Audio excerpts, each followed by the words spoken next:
I'm talking about 20 plus years of elaborate research here at Dalhousie. And if you're wondering why do shark research, if you've ever been in the water with sharks and seen this, questions typically arise.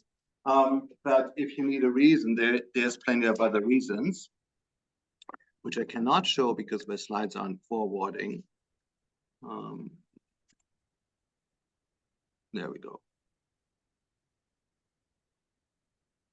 My computer decided to be extra slow today.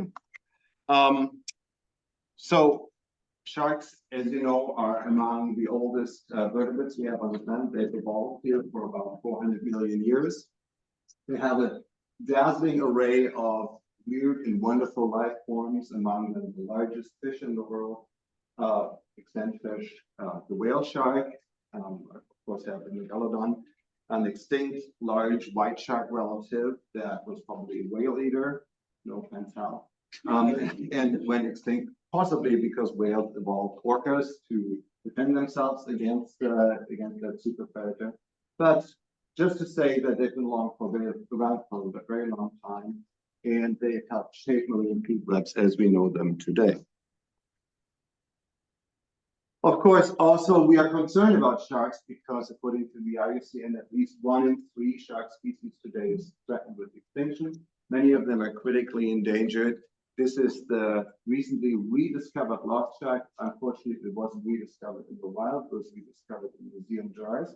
It was found that it was its own species and that the species has not been seen in its native habitat in Southeast Asia in at least 80 years. So it's presumed to be extinct, 1 of 3 marine elasmobranch species that are presumed extinct today. So extinction threat is not something that's on the horizon, it's something that has, in all likelihood, would already happened. Today, I want to talk about what we here at Dalhousie, many of us in the audience, some of them online, have done to address this problem and sort of the history of shark research here, how we've come to study sharks and how we've gone about it. Here are some of the major sort of periods. It all started about 20, 25 years ago, presumably with a conversation that the individual on the left, our very own superhero, Chris Harvey Clark, here, veterinarian at Dal, had with Ransom Myers pictured in the center with his student Julia Baum. Also, Graham is of course pictured here in the 5th floor lounge in this portrait of his. So Ram had come to Dalhousie in 1997. He was mostly studying groundfish and anadromous fishes. He did not previously work on sharks, but Chris was, his office was next to Ram's, and so they talked a lot. And they talked about the sharks in our region and the threat of longline fishing to those sharks. And Chris at the time was actually working on one of the more Canadian sharks, the very sleepy Greenland sharks, now known to be the oldest living vertebrate. They grow to about 400 years old, or so it is believed, based on radiocarbon data. And they only mature at probably age 150. So they're a very slow life history. And there was a window of opportunity in the early 2000s when they were in diveable depth in the Gulf of St. Lawrence. And Chris actually did several expeditions to film and document those Greenland sharks that have since disappeared since the Gulf of St. Lawrence warmed in the top and bottom waters and also lost some of its oxygen. These sharks have disappeared. But Chris was very much into that sort of life history-based research. He also did the first tagging work on sharks together with Jeffrey Gallant, then at Garrick, a local NGO dealing with the Greenland sharks. And I think Fred Borisky, who has been leading the Ocean Tracking Network, was also involved at the time. So Chris and Ram had this conversation about longline fishing. So Ram decided to study longline fishing. And he discovered a precipitous decline of sharks. That was Julia's master's thesis. She went on to do a PhD, and she's now a professor at UVic, studying coral reefs mostly, but still interested in sharks. The first paper they did was a very impactful account of the impending collapse of many shark species in the Northwest Atlantic and also looking at some of their conservation options. There's some contributing actors, though, that are maybe less familiar to you. Who knows the gentleman on the right? Right top, yeah, just 1, 2, 3. It's Chris Fields, one of our preeminent statistical scholars here at Dalhousie University, now an emeritus professor. Chris has been advising my very feeble statistics since 1995. He's been a resource in the background for many, many of us and his students and collaborators, Wade Blanchard, John Emil Fleming, among others, Ethan Lawler, more recently, have really been instrumental in making the approach that we here at Dalhousie took to analyzing sharks very quantitative and very statistically based. Ram, of course, was also a mathematician by training, so that was second nature to him. So he really cemented that approach to shark science here, and I think that has helped us to do fairly impactful research because we have that statistical basis because of that sort of unusual long-running collaboration with the stats department. Who knows the gentleman on the lower right? More of you, of course you do, because it's Rob Stewart, who very sadly died yesterday, 7 years ago. Rob was a young filmmaker. He came to Dal when he was 23. He did not study here, but he was a marine biologist, and he interviewed, at the time, Ram, Julia, and myself for a movie project he was doing that was tentatively called Sharkwater, which became the highest grossing Canadian documentary of all time, and has really contributed very decisively to making, putting sharks on the map here in Canada, but frankly around the world, and also exposing the issue of shark finning, the slicing of the shark fins for trade into Asia, and then discarding the shark carcass at sea. So he really made a big impact, and his involvement with our research team has led, I guess, more awareness of our research in the world, but also us being more aware of ways to communicate shark science other than through scientific papers. So all of these people and many more, I just was highlighting some of the early pioneers, so to speak, have been working on simply to try to figure out what's happening to shark. Here's a shark seen on a long line, then believed to be the major source of mortality for sharks. So Julia and Ram and others went to analyze longline data, whether they're available here in the Northwest Atlantic, and they saw these declining trends for all the shark species, some more than others. Hammerhead and white sharks were particularly bad, but many other shark species declining at various rates. So that was of great concern. It made international headlines, and it really put sharks on the map internationally. But Ram wouldn't stop there. He would go on to hire students with knowledge of a variety of data sets and data sources to basically look at all available data to get to the bottom of this problem. And Ram once quipped that his approach to research was collect all the data in the world and analyze them the right way. So the analysis part, the statistical part, was always important. So here you see the work of Christine Ward-Page, who went on to start an NGO and consultancy company called eOceans. If you're not aware of it, it's here in Dartmouth. It's very successful in using citizen science data that people have collected to do science on, in this case, sharks. So she documented in this paper the near absence of sharks from the Caribbean Sea and the Gulf of Mexico and parts of the Atlantic. So gray colors here, sorry, I didn't copy the colors again. Gray colors mean no sharks seen at all, sometimes thousands of dives in a location. Blue means a few sharks, green is some sharks, and red is a bunch of sharks. And you see there's only one place that's a bunch of sharks, which is, what's that place? The Keys and the Bahamas. More so the Bahamas. The Bahamas is a shark sanctuary. The Bahamas has understood that a live shark is worth to them a lot more than a dead shark. So they've protected sharks in their waters outright. And it's literally the only place in the Caribbean that sharks left. This map leaves one species out, which is nurse sharks, which are somewhat more abundant because they're not getting caught. But other than nurse sharks, the Caribbean is largely shark-free, at least according to this data.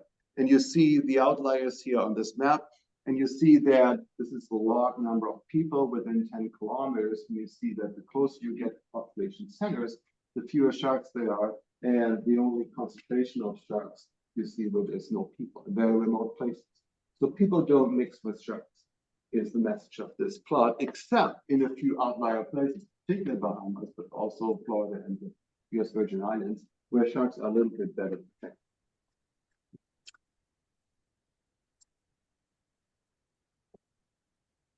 Looking at all available data, we also looked at historical perspectives. That's mostly Heike Lotz's work. She led a lab for many years in historic ecology, still does some of that work now.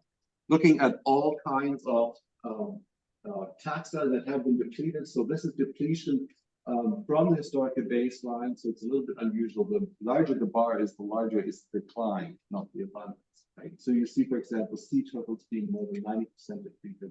Dardanus fish, such as salmon and eel as well, and sharks being up there as well. You see some groups that have seen a little bit of recovery, notably whales, and some other marine mammals, some birds, groundfish maybe a little bit, but no recovery yet in this study. So that's a concern, and the question became, how do we do this? How do we even face this global problem? So that's where Luis came in. Luis was another student hired by RAM. He was from Argentina. He came here with his wife Veronica, and they did a painstaking study of essentially collecting all shark occurrence data in the world and mapping them out to get at patterns of species richness and documenting for the first time patterns of species diversity for sharks worldwide. And deriving from that conservation priorities, what are the geographies we really need to be concerned about, particularly here in East Asia, but also Australia, parts of South America, the Gulf of Mexico, West Africa, places that have a lot of shark species and a lot of threatened shark species as well. So that was sort of the first push, and there was zillions of papers showing decline after decline after decline. It was a sort of depressing time. And I started wondering, along with many others, what does this do to ecosystems? If this is really happening everywhere, and the declines are as dramatic as we think they are, large parts of the Caribbean being essentially shark-free, for the first time in 400 million years, what does that do to the ecosystem? So we looked a little bit more into ecosystem consequences. Again, Ram and Julia led this by the study that's very well known. I think most of you have probably seen it in your textbooks or in undergrad classes. It documented the decline of sharks, again, mostly from longline data in the northeastern US. So you see all large shark species declining very rapidly here. Then you see this increase in a variety of data sources in smaller shark species. It was pointed out by some shark scientists that some of these increases, like this one here for Calvo's ray, is biologically implausible. They can't possibly grow that fast because they're also long-lived, slow growing. The reason here probably is that sharks used to control certain parts of the ocean in terms of not just the abundance of species, but also their distribution. In other words, they're keeping species out of those places, at least somewhat. Very coastal areas, for example, where those rays are very vulnerable to predation, so they stay more offshore unless the sharks are gone and then they move in. And that can cause the overconsumption of basal resources, resource species like in this case.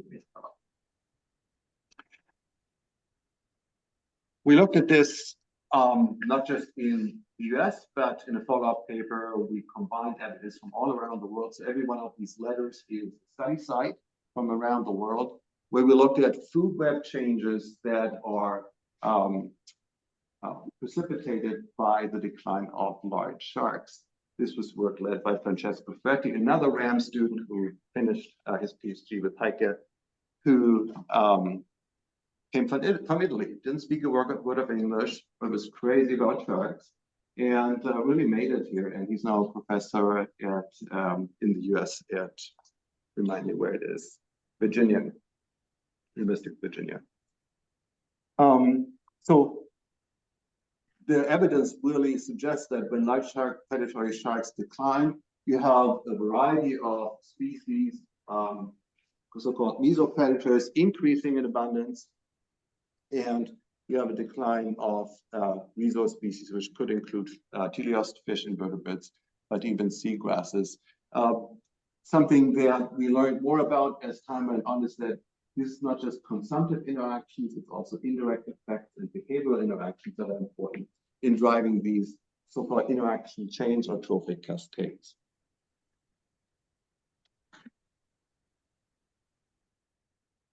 Another consequence of the loss of shark is a loss of stability in the ecosystem. So it's not just changes in the species composition, it's also the overall inherent dynamics of the system that gets changed. This is a paper that's not very well known, but I think it's really a very important piece of evidence that points towards this phenomenon of loss of stability. It's the work of Greg Britton, who, this was his honors thesis, again with Heike. He then went on to do a master's with me, and he's now a senior researcher at Woods Hole Oceanographic Institution. He looked at an interesting data source, historical data source that I think Krzyzewski dug up in the Mediterranean, where he was from. It's tuna traps. They were used since ancient times to entrap tuna, but they also caught a lot of sharks. And the nice thing about them is that they're passive fishing gear, and they're essentially the same over time. So they're a really good indicator of changes in relative abundance because they fish in the same way year after year. So he looked at about 25 years of data from these traps since 1950, when industrialized fishing really took off. And he saw that although the total abundance of fish on the top fluctuated a lot, but did not really change dramatically over time, the abundance of highly predatory species dropped precipitously. Also, mesopredatory species like smaller sharks, for example, declined, but lower trophic level species increased rapidly. So again, some of these cascading interactions here, although different from the one I just discussed. In this case, lower trophic level species thrive because there's no predators left. Then he used matrix algebra to look at some of the inherent dynamics of the system, and he calculated 3 indices. One is the resilience of the system, so how it reacts to perturbations, the reactivity, so if there's an environmental change where a species drops out, how much other species change, how unstable the system is in a way, and also the resistance index, another aspect of stability, how stable the system remains in the face of environmental perturbation. They're all aspects of the same thing, all aspects of ecological stability. And you can see that over time, as the large predators and the mesopredators decline, the system becomes less resilient, more reactive, and less resistant. So in an era of rapid environmental change, this is not good because we really want to preserve that ability of systems to absorb shock changes and environmental challenges. So with all of this, we were getting pretty fed up around, I would say 2012, 2013 or so. Question, how do we change this? Like, you only study a problem for this long, right? And you point it out over and over and over again, and people say, yes, we get it. So now what do we do, right? And so in that latter part, we focus a lot more on solutions rather than just keep documenting the problem. The first thing we did is we started shark class because we felt it needed a lot more students and thinkers and workers and people who go into countries and they'll look at what's going on, they document change, they work with local people to make change. And so Brendel Davis, now Brendel Townsend, she now works for an NGO in Washington. She came to my office and she really had this idea of starting a shark class. I never thought about it, that wasn't on my radar. But she thought it could be done and should focus around a project she was proposing to the then nascent ocean tracking network of tagging and tracking blue sharks in our waters, which is then what we did and what we've done ever since. That class is now taught by Manuel, who is here in our first row, and it continues to thrive. Who's taking shark class around here? Okay, that's a few. That's nice. Well, all the others may still have a chance because it's still ongoing. Talking about Ocean Tracking Network, we heard all about that last week, but they sometimes take a little humorous approach to science communication, and I like this one in particular because A, it shows February, B, the photo was taken by Chris Harvey Clark, who continues to be involved, like he is sort of the, as I said, the superhero in the background who supports a lot of these efforts over time.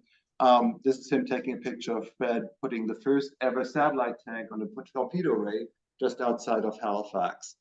And because this is one of the elasmobile species we know almost nothing about. We don't know where they go, where they come from, how many of them there are, how many of them die, nothing. So it seemed important to get some baseline knowledge on this species. That's an ongoing project at the Ocean Tracking Network. Then also the Ocean Tracking Network has continued to support the blue shark tracking and also some tracking work that Manuel and others have done. Among others with Bob Stewart before he passed away in Cabo Verde in West Africa. But we also wanted to contribute more directly to solutions. So at the time, actually, the World Wildlife Fund here was interested in really doing something about sharks, and they brought together all the stakeholders in the so-called Shark Forum. I think the first one was in 2013.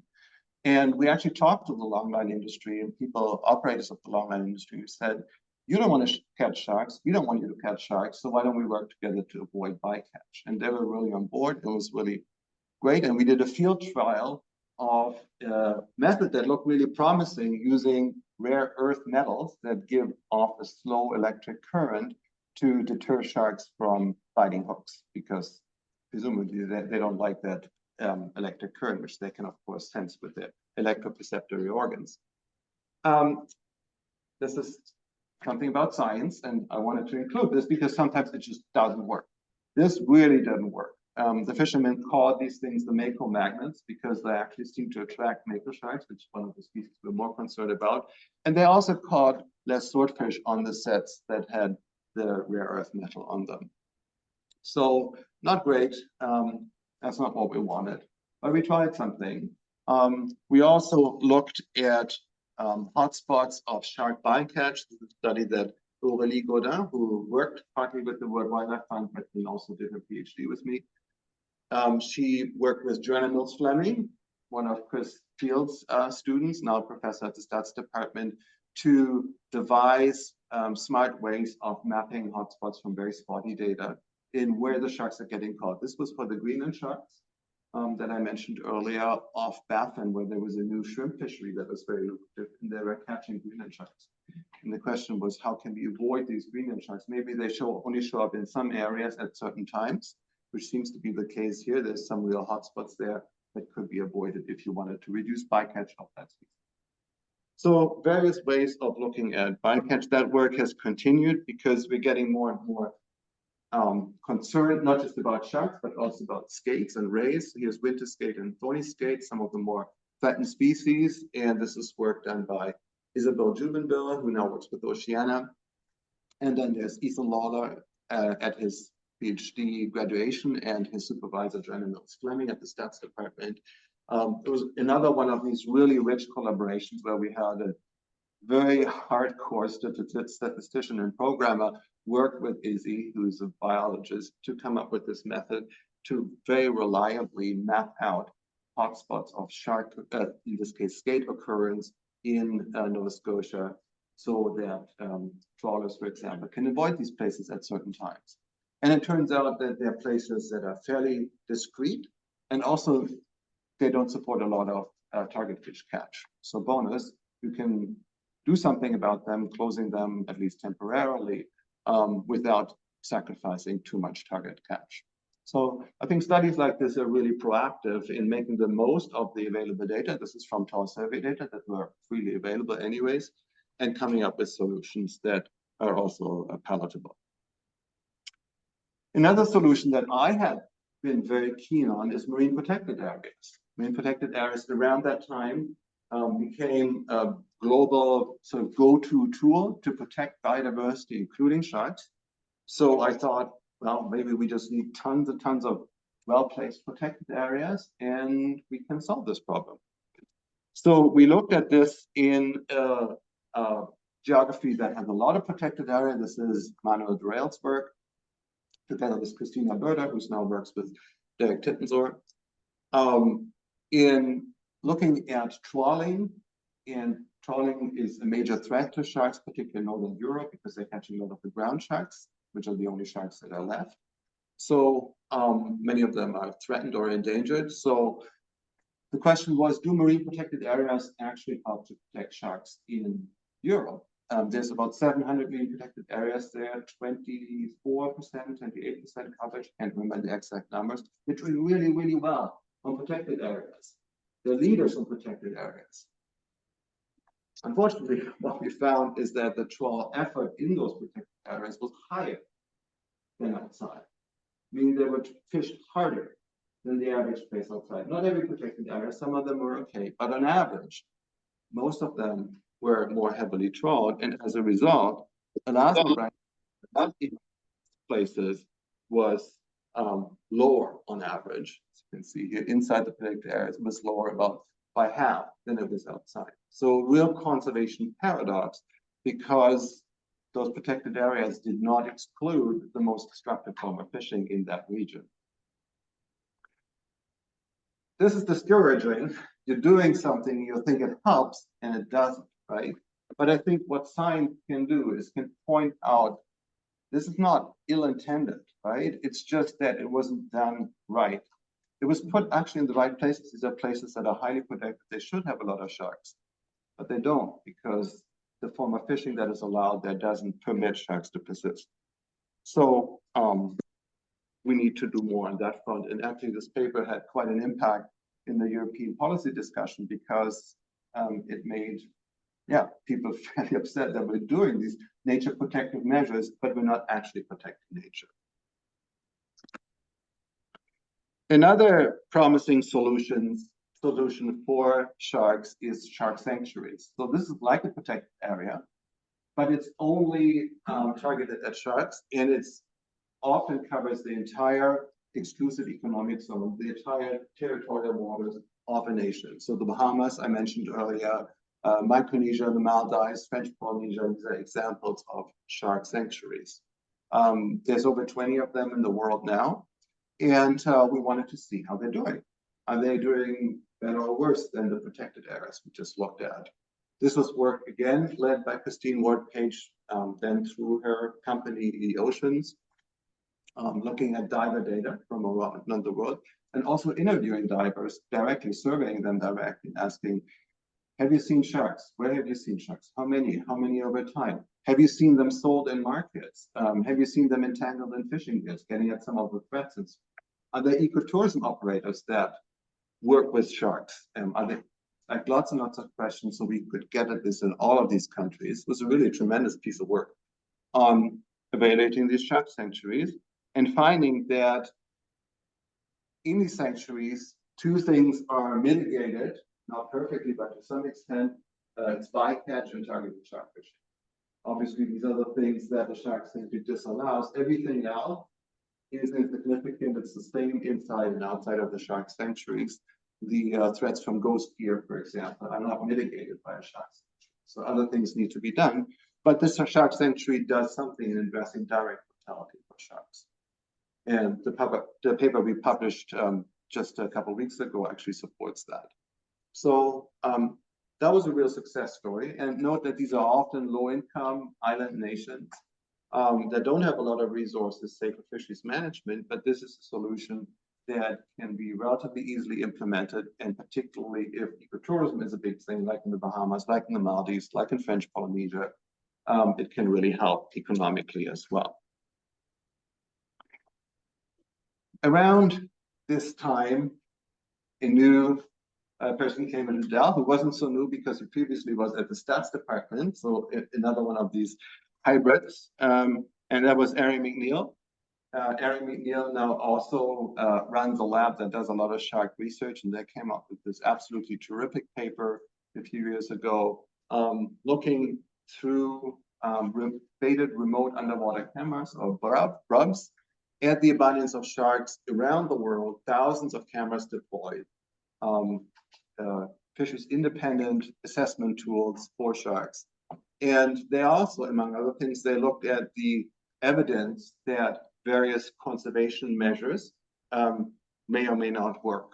So if the bubble is more to the right, it means it's better. There's more sharks there. If it's more to the left, it's worse. So the best thing you can do, according to this study as well, is to have a shark sanctuary. Also, catch limits come out very well. Everything else, not so much. And then there's some fishing gears that are particularly harmful, most notably gill nets, because gill nets just kill sharks. That's what they do. So I thought that was a really cool study. It was for reef sharks specifically, so on coral reefs. But I think some of these conclusions can hold for other shark species as well. So it was really good to see that, and a new tool coming in, sort of showing the same thing, but also getting at the solutions in much more detail. Something else, as we're getting more frustrated with the world for not doing enough for sharks, we also thought we just really need to spread the word. We did a lot of media outreach in the early 2000s and continue to do that. But we thought that one really important group we're missing with all of this is kids, because kids are not necessarily reading the newspaper in the same way or listening to CBC radio, but they go to school.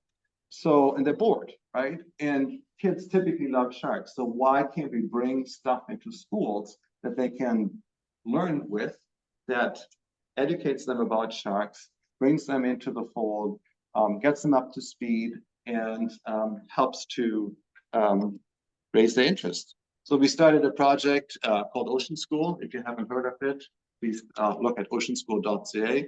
It's a growing resource. There's a large team up there led by Jacques Rochaud at the National Film Board that's doing this work. We'll probably do this into perpetuity. We're using virtual reality and augmented reality tools, among others. We're using interactive games like this one, where you can actually dive in a virtual environment or just on your phone. You can dive for hammerhead sharks and sea turtles and manta rays in Cocos Island, and you can learn about the habitat features that promote sharks and turtle and ray habitat. And actually do the science, collect the data, analyze the data, all of that. It's geared for grade 5 to 9. So if you have kids in your vicinity, or if you have a kid living within yourself that likes to do these things, oceanschool.ca, and look for the marine migration module.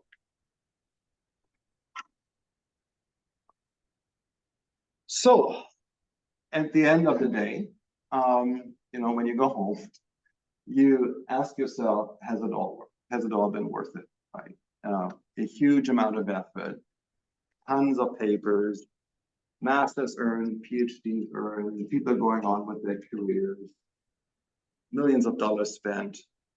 Where are we now? Has it done anything? I think something we can say for sure is that there is a ton more attention and a ton more willingness to engage with sharks as a threatened species, not as a threat. Here's a picture from Ripley's Aquarium. They have a tunnel where you go through and you can be one-on-one with sharks and sawfish and other amazing elasmobranchs. And of course, that does a lot to raise awareness and reframe the image that people have of sharks in our waters. And that's definitely happening. But there is a bottom line. And for me, the bottom line is global mortality. So in 2013, we did a paper because a lot of the NGOs said we need some idea of how many sharks die every year, just so we can communicate that. What is that number? Because estimates were all over the place and it wasn't so sure.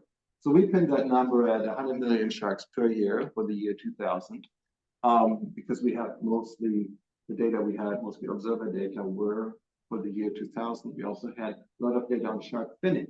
And finning came out as the major threat to sharks in that year. We also looked at shark catches over time, and we estimated that by 2010, 97 million sharks were dying per year, so about the same. So time passes, 10 years later, the NGOs come up again. They say, so we've done all these things. We have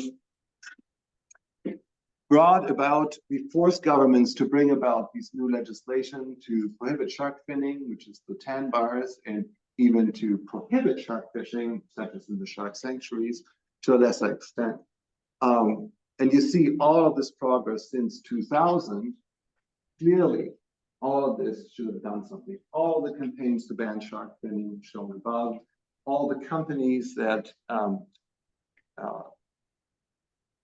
disavowed of, for example, transporting shark fins on planes or in cargo ships, or serving shark fins on banquets, or hotel chains that said we're not serving shark fins anymore. There was all of this focus on banning the practice and recovering sharks. Has it worked? It has not. So that's the paper we did 2 years ago, that in 2019, and this is using completely different data set, completely different methodologies, everything updated, nothing's the same except the number at the end of the day, which is still around 100 million sharks. This was a huge collaborative 3-year effort. Here's just some of the people at Dalhousie, Costa, my MMM student who did a lot of the work on shark regulation, showing the increase over time. Ryan Schiller, who helped a lot with the interviews and framing the piece around international fisheries. Then Darcy Bradley's lab at UCSB, who did a lot of the number crunching and modeling. And then Dan Palomares at UBC, who was leading a 15-year effort to reconstruct country by country shark catches over time, including a lot of the unreported and even illegal catches that happened. So we crunched all this data together, and we did it, I don't know how many different ways and how many times we did it, but the number that came out at the end was always roughly the same.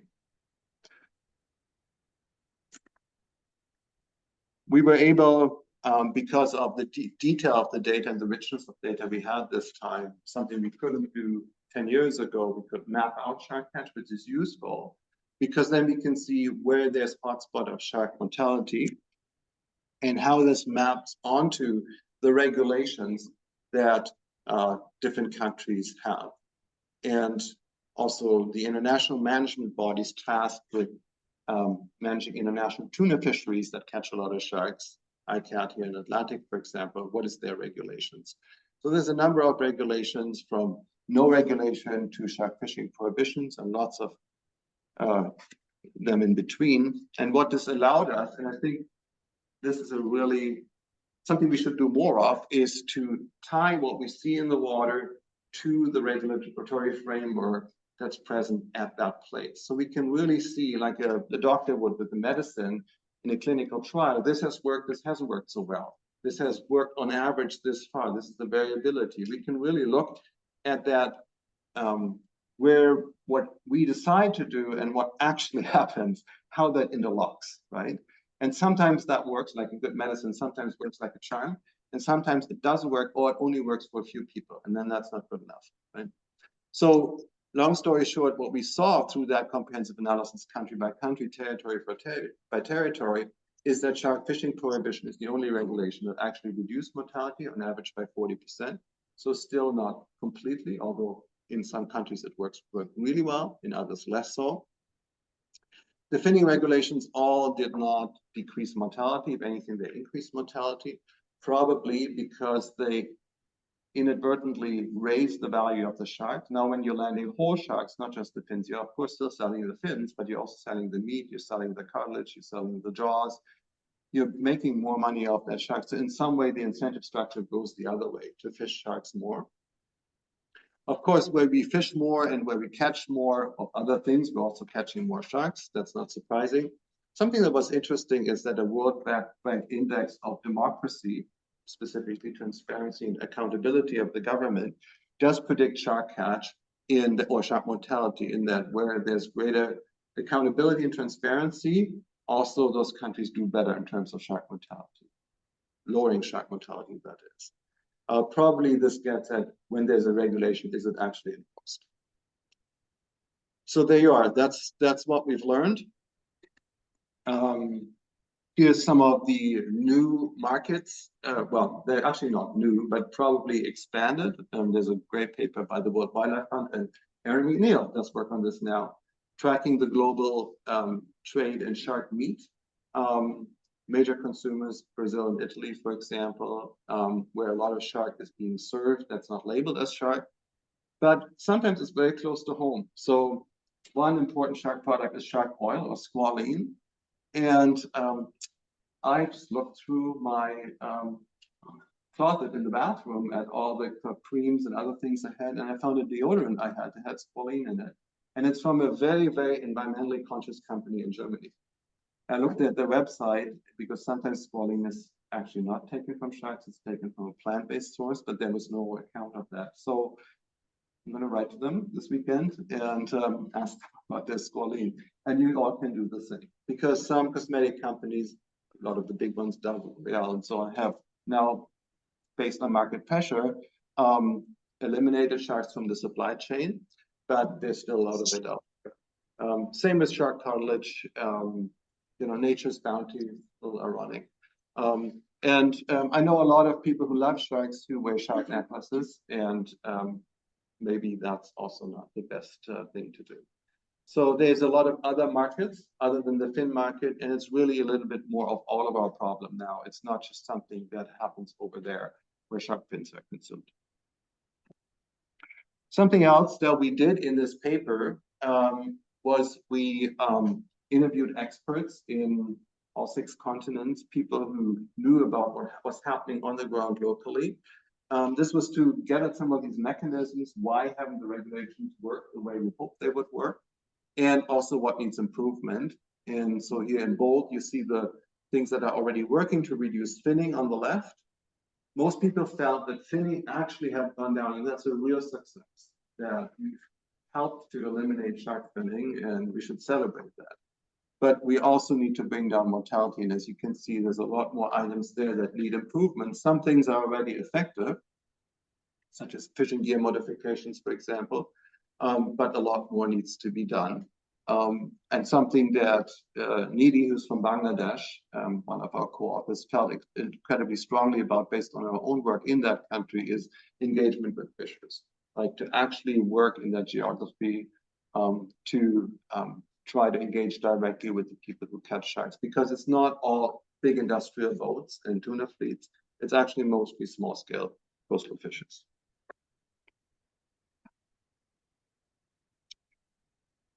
So where do we go from here? I really hope I didn't depress you with that number that hasn't changed, right? It is depressing, but I will also want to say we don't know where that number would be if you hadn't done anything, right? We don't have the counterfactual. And we do know, and I hope you have been to countries like the Bahamas, like French Polynesia, like the Maldives, where you go in the water and it's full of sharks. And those countries do exist, and we have white sharks off our waters here. Vanessa Shiliro, I'm told she is a honor student with me. She did a wonderful project on raising awareness about white sharks here. Chris Harvey Clark again is working on a film about white sharks. Another student of ours came coming through Ocean School, Sonia Lee, just last week. She had something on CBD Gym. I don't know if you guys saw it. It's called Jaws on Loose, about white sharks in our waters here, which are increasing. So that's a real conservation success. Why? Because Canada and the US and international regulations all work to directly control white shark mortality, not just finning, but mortality. When you do that, it actually works. The species comes back. Even a very large, long-lived predator such as white sharks, it's very vulnerable to fishing. So that gives me hope.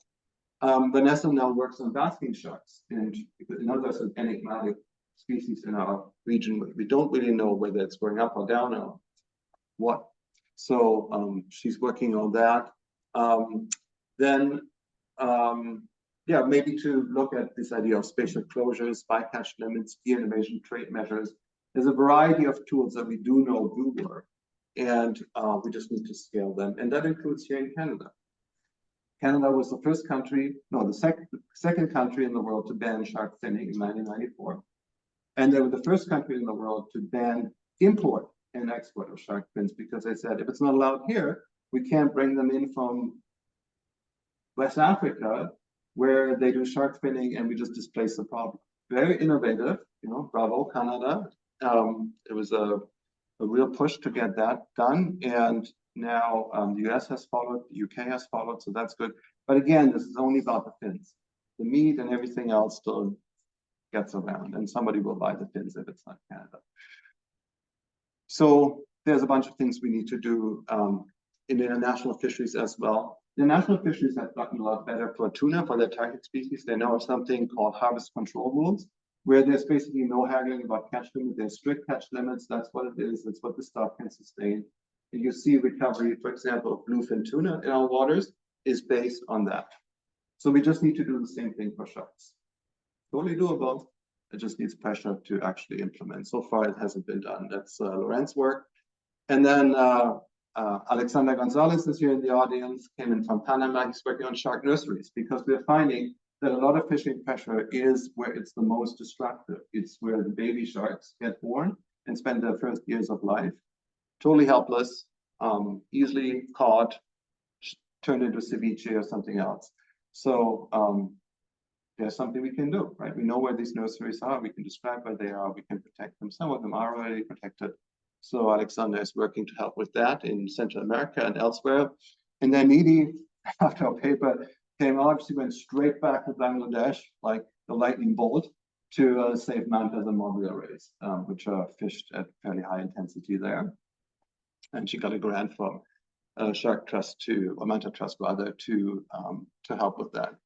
And I think that's, I mean, again, what she feels very strongly about, working with people in that regional context is key in places like Panama, in Bangladesh. One of our other co-authors, Leonardo Feitosa, he's from Brazil. He's working with people there. Mexico is an important geography to work in. Manu's work in Cabo Verde. Basically, there's people everywhere now looking at this and being part of the solution. And I hope we all can do our share.